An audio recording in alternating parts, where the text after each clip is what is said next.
প্রিয় দর্শক, আমার চ্যানেলটি আপনারা বিভিন্ন লিঙ্কে শেয়ার করে দেন, কারণ আমরা সাপের যে রাসেল ভাইপার আতঙ্ক ভুগতেছি সেটার কিছু করণীয় আমি চেষ্টা করব আপনাদের মাঝে বলার জন্য। তো আপনারা শুনুন। করণীয়: অধ্যাপক এম.এ. ফয়েজের মতে, বিশেষজ্ঞদের নেতৃত্বে একটা টাস্কফোর্স তৈরি করে চন্দ্রবোড়ার চিকিৎসা প্রশিক্ষণ এবং জনসচেতনতা তৈরি করা দরকার।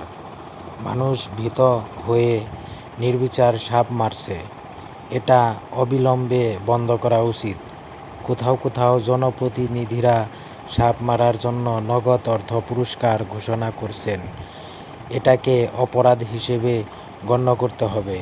মনে রাখতে হবে, সাপ শুধু ইঁদুর খেয়ে আমাদের উপকার করে না, তার বিষও অনেক ওষুধের কাঁচামাল, হৃদরোগ, স্ট্রোক, রক্তচাপ নিয়ন্ত্রণকারী, এমনকি ব্যথানাশক নানা ওষুধ তৈরিতে সাপের বিষ ব্যবহার করা হয়। সাপের বৃদ্ধিকে নিয়ন্ত্রণের জন্য প্রাকৃতিক ব্যবস্থার উপর আমাদের নির্ভর করতে হবে।